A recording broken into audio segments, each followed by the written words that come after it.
That exhaustion crushing your chest every morning isn't burnout. It's highly calculated psychological torture. You are trapped in a corporate slaughterhouse. But do not quit.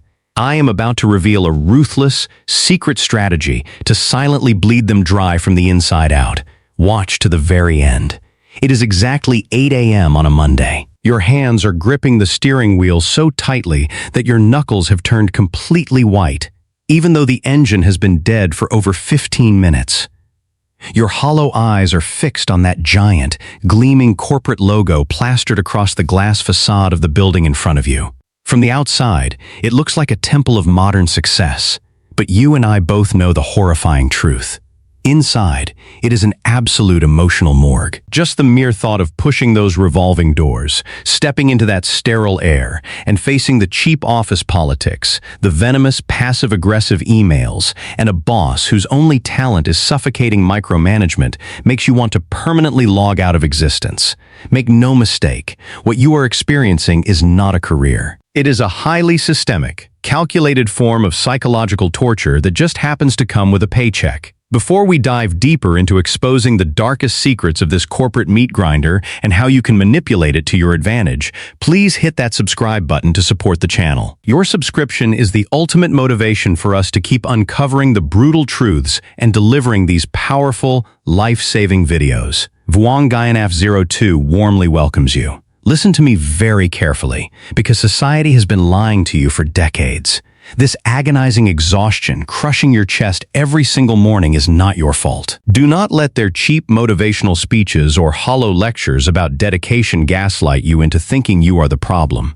Genuine hard work actually creates a profound sense of fulfillment.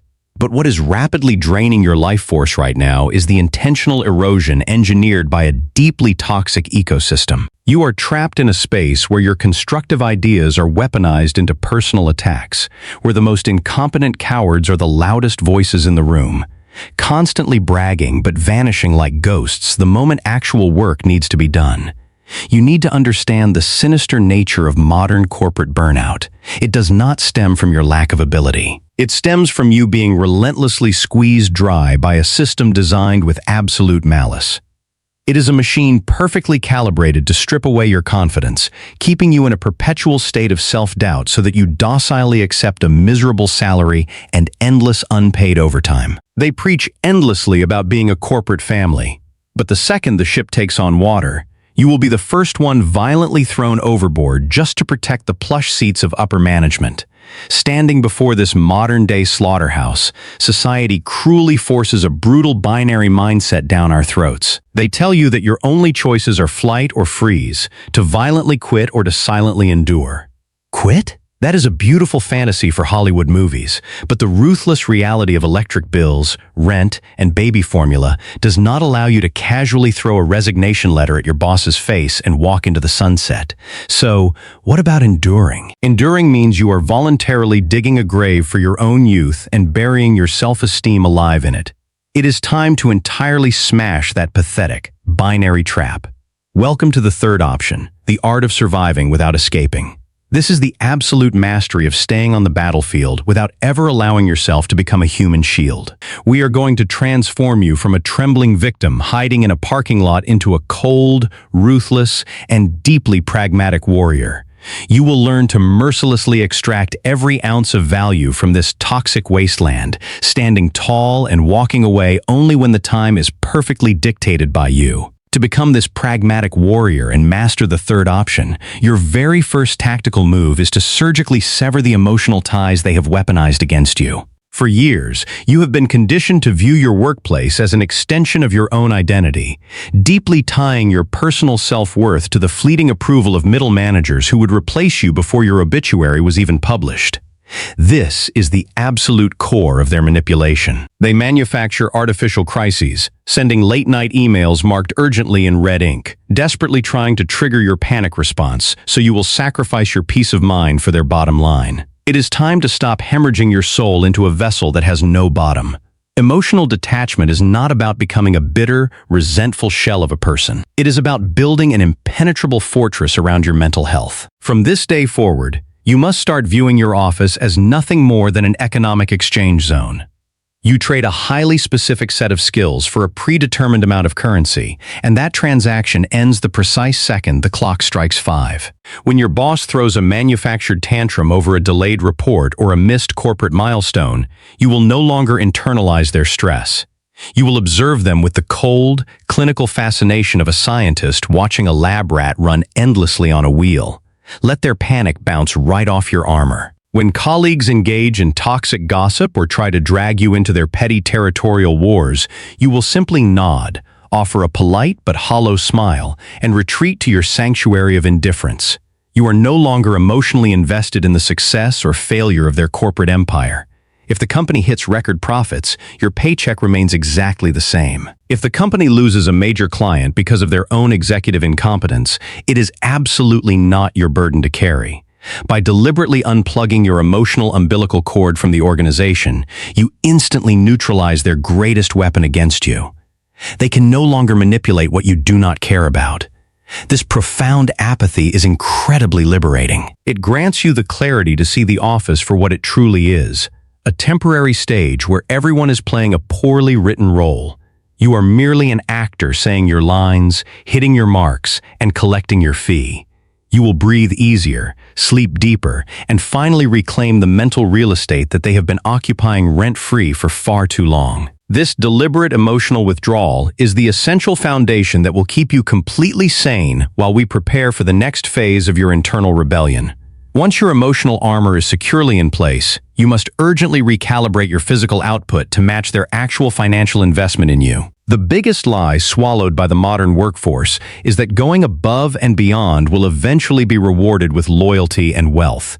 Look around you with brutal honesty. The reward for digging the best ditch is simply a bigger shovel. When you constantly exceed expectations, you do not get promoted. You get exploited. You become the reliable beast of burden, burdened with the tasks of those incompetent ghosts who have mastered the art of doing nothing. It is time for you to embrace the magnificent power of strategic mediocrity. This is not about being lazy or careless, which would only draw a target on your back and give them a legitimate reason to terminate you. Instead, it is about being impeccably, invisibly competent. You are going to do exactly what is explicitly stated in your job description, flawlessly meeting the absolute minimum requirements, and you will not offer a single ounce of effort beyond that. If a project requires a week, do not finish it in 2 days just to look impressive, because they will simply demand a 2-day turnaround for the rest of your miserable life. Pace yourself intentionally. Spread your tasks out to perfectly fill the allotted time. When they ask for volunteers to spearhead a new, unpaid initiative, you will master the polite art of declining by citing your intense dedication to your current workload. You must become a ghost in the corporate machine. Reliable enough that you never trigger an hour intervention, but unremarkable enough that you are never handed the reins of someone else's emergency. Let the tryhards and the corporate sycophants exhaust themselves fighting for a 3% annual raise that does not even cover the cost of inflation. You are playing an entirely different game now. You are conserving your life force. Think of your energy as a finite, precious currency. Why would you bankrupt yourself for an entity that views you as a line item on a budget spreadsheet? By practicing strategic mediocrity, you halt the relentless cannibalization of your time and health. You will log off exactly when your shift ends, without a shred of guilt, leaving their emergencies to burn in their own orchestrated fires. Your evenings and weekends belong entirely to you again. This calculated withdrawal of your exceptionalism is the ultimate silent protest, shifting the balance of power back into your hands and giving you the space needed to execute the masterstroke of your survival. With your daily energy preserved through this carefully calculated mediocrity, you now possess the mental bandwidth to execute the most crucial phase of your survival, the covert extraction. You are no longer just an employee. You are a highly strategic parasite feeding off the vast resources of the corporate host. Since they have unapologetically extracted the best years of your life, it is only fair that you extract every conceivable benefit from them to fund your eventual escape. Start looking at your workplace as a fully funded incubator for your own personal growth. Does the company offer free access to premium software, online courses, or professional development workshops? Devour them. Spend your quiet office hours, the ones you reclaimed by refusing to overwork, learning high-income skills that are entirely for your own benefit. Are there industry conferences or networking events they are willing to pay for? Go to every single one, but do not go to represent their brand. Go to collect business cards, build your own pristine network, and secure connections that will serve your future empire. If you are chained to a desk for 8 hours, but your actual assigned tasks only take 3, those remaining 5 hours are yours to secretly build your freelance business, write your resume, or study for certifications that will make you undeniably marketable. Use their high-speed internet, use their expensive coffee, use their climate-controlled rooms to architect your exit strategy. You must operate with the cold precision of a mercenary behind enemy lines. Every single day you walk into that slaughterhouse, you are doing so to gather supplies. This fundamental shift in perspective entirely changes how you experience the workday. You are no longer a victim dreading Monday morning. You are an infiltrator executing a long-term heist. When the micromanaging boss hovers over your shoulder, you will not feel despair, because you know exactly what you are doing in the shadows. You are getting paid a salary to construct the very ladder you will use to climb over their walls.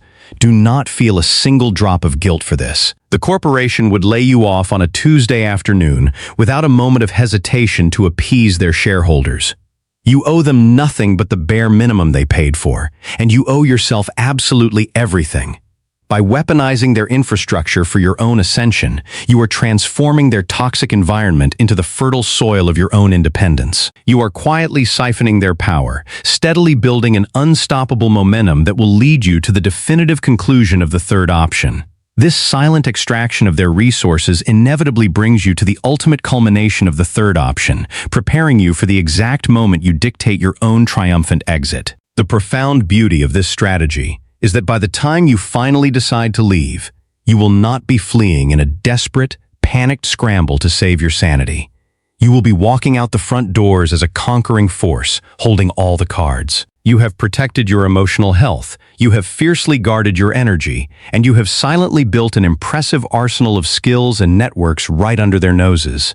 The fear of being jobless no longer paralyzes you because you have used their own time to secure a better position, launch a profitable side hustle, or accumulate enough financial runway to dictate your own terms. The day you finally submit your resignation will not be an act of survival. It will be an act of absolute supremacy. Imagine the exquisite feeling of sliding that brief, unemotional piece of paper across your manager's desk. They will be entirely blindsided. They will expect you to be the same docile, exhausted pawn they have been manipulating for years. They might even try to counteroffer, suddenly realizing the invisible competence they took for granted is about to vanish. But you will just smile, that same polite, hollow smile, completely unaffected by their sudden panic, because you outgrew their entire ecosystem months ago. You have successfully navigated the corporate slaughterhouse without letting them take a single piece of your soul. This is what true power looks like. It is not about screaming, throwing a dramatic tantrum, or burning bridges in a fit of rage. It is about silently outsmarting the system, playing their rigged game better than they do, and leaving only when the board is set entirely in your favor. Never forget that your life, your youth, and your brilliance were not meant to be ground into dust to buy a CO a third vacation home. You are the architect of your own destiny. The toxic workplace is nothing but a temporary storm, and you are now the master navigator. Stand tall, protect your peace fiercely, extract every ounce of value, and when the clock strikes on your chosen hour, you walk out of that morgue and step into the brilliant, roaring light of your own extraordinary life. The slaughterhouse did not break you. It only sharpened your blade. In summation, surviving the relentless grind of the modern corporate machine requires a radical shift in perspective, transforming you from an exhausted, passive victim into a calculated, unshakable strategist. The third option is an overarching philosophy of ruthless self-preservation and covert empowerment. By donning the armor of apathy, you successfully sever the emotional manipulation that ties your inherent self-worth to a company's bottom line, entirely protecting your mental health from their manufactured crises. Next, through the masterful application of strategic mediocrity, you reclaim your highly precious energy and time. By delivering exactly what is required, nothing more, nothing less, you decisively end the vicious cycle of corporate exploitation. This calculated withdrawal preserves your life force for your true priorities. Operating as a corporate parasite, then allows you to covertly weaponize the company's own resources against them. You use your reclaimed office hours and their expensive infrastructure to silently upskill, build a powerful network, and fully fund your own escape plan. Ultimately, this meticulous, stealthy preparation culminates in the final checkmate, orchestrating a flawless, triumphant departure strictly on your own terms. You do not leave as a broken shell of a person. You exit as a sovereign individual who has successfully outplayed a fundamentally rigged system. The toxic workplace is completely stripped of its power over you. It is no longer a morgue where your ambitions go to die, but rather a temporary, fully funded training ground that catalyzes your ultimate liberation. Your career is strictly an economic transaction, not a measure of your human value or a substitute for your personal identity. The corporate system is mathematically designed to extract maximum output for minimal compensation by weaponizing your natural loyalty, ambition, and guilt. True power and genuine empowerment only come when you realize that you are the sole CEO of your own life and that no company will ever prioritize your well-being over their profit margins. Start immediately by decoupling your self-esteem from your job title and your manager's approval. Conduct a brutal audit of your workday. Identify every single area where you are giving away unpaid, unappreciated labor, and surgically scale your effort back to meet the exact baseline of your job description. Stop checking or answering emails the second your shift ends. Then, take that newly reclaimed time and mental energy and invest it strictly into yourself. Learn a high-income skill, start a side business, utilize company-funded training, or simply rest to heal your burnt-out nervous system. Treat your current employer purely as an investor in your future, extracting every bit of educational and financial value while you quietly build the bridge to your absolute independence. What is one specific boundary you are going to set at work this week to protect your time and peace of mind? Please share your thoughts and strategies in the comments section below so we can all read your perspective and learn from one another. If you found this content valuable, please hit the subscribe button to support the channel. Your subscription gives us the drive and motivation to keep creating more powerful, life-changing content just for you.